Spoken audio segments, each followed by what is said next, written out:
మన ముందు చక్కగా పరిచినటువంటి సమీక్షకులు బసవేశ్వర్ గారికి అభినందనలు. అలానే పెద్దలు వాసాల నరసయ్య గారికి నివాళులు. ఈ సభలో ఆశీలై ఉన్నటువంటి సాహితీమూర్తులు సాహిత్యాన్ని లోతుగా చదువుకొని సమాజం కోసమే సాహిత్యాన్ని సృష్టిస్తున్నటువంటి ప్రతి ఒక్కరికి కూడా నమస్కారాలు. మిత్రులారా, కవిత్వాన్ని రెండు విధాలుగా రాస్తాడు. ఒకటి ఆనందాన్ని ఆపుకోలేక సంతోషాన్ని భరించలేక కవిత్వం రాస్తాడు. మరొకటి ఆగ్రహావేశాల్లో నుంచి రాస్తాడు.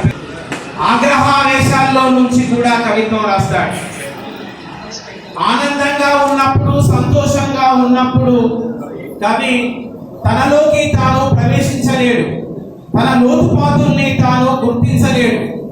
అలాగే ఆ కవిత్వం కూడా అంత సాంద్రంగా ఉండదు అని చెప్పేసి మనకు తేలింది.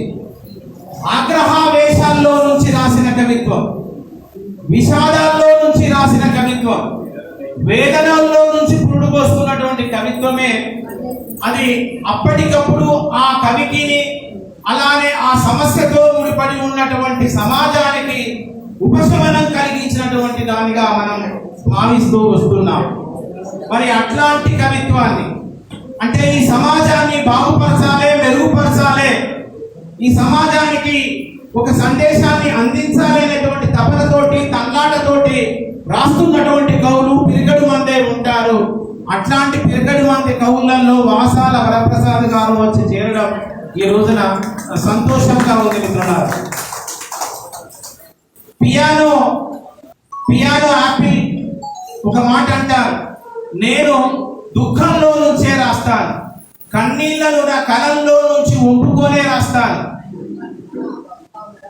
ఆ పియానో వారసులం కావాలి కవులుగా. సాహిత్యం అనేది సామాజిక చర్య అంటాడు రసెల్. మనం కూడా ఆ రసెల్ వారసులమే. ఆ రసెల్ వారసులం కావాలి, థామ్సన్ వారసులం కావాలి.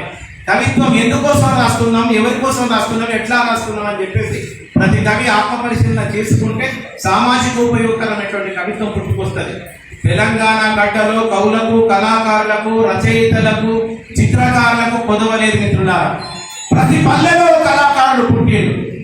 కళాకారుడు కవి పుట్టని తెలంగాణ పల్లె ఏదీ లేదు. పల్లెను కదిలిస్తే చదువులన్నటువంటి వాళ్ళు కూడా అనేక మంది కళాకారులు ఉన్నారు. అది ఒక్క కళాకారులు కావచ్చు, జానపద కళాకారులు కావచ్చు. కవులకి, కళాకారులకి తెలంగాణ గడ్డకి కొదవలేదు కాబట్టినే ఈ గడ్డ మీద చైతన్యం అధికంగా ఉంది. ఇప్పటికీ కూడా ఏ సామాజిక ఉద్యమం జరిగినా కూడా తెలంగాణలో అది నివురు కప్పిన నిప్పులాగే వస్తుంది. ఇప్పుడు అనుభవిస్తున్న ప్రధాన సమస్యలలో ప్రకృతి విధ్వంసం. ఈ ప్రకృతి విధ్వంసం నుంచి తాను కూడా కవిత రాయడం జరిగింది.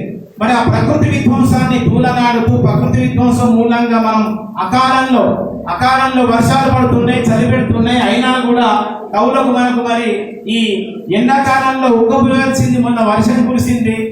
మరి అట్లాంటి దాఖలాల్ని, సందర్భాల్ని కవులు కవిత్వీకరిస్తారని, సామాజిక ప్రయోజనాన్ని చేకూర్చే కవిత్వం రాస్తారని, ముఖ్యంగా ఈ ప్రకృతి పర్యావరణ పరిరక్షణ కోసం ఇప్పుడున్నటువంటి కవులంతా కళాన్ని చేకూరుతారని చెప్పేసి కోరుకుంటూ, వాసాల వరప్రసాద్ గారి వ్యక్తిత్వం గురించి నాకంటే ఇక్కడ వారితో పనిచేసిన వాళ్ళు, బంధువులు, మిత్రులు అందరికీ తెలిసిందే. తను సౌమ్యుడు, నిరాడంబరుడు, కలుపుగోలుగా ఉంటాడు, మంచి స్నేహశీలి. అవి సాధారణంగా చెప్పుకునేటువంటి అవి ఉపమానాలే కావు, ఇవి సాధారణంగా చెప్పుకునేటువంటి మాటలే.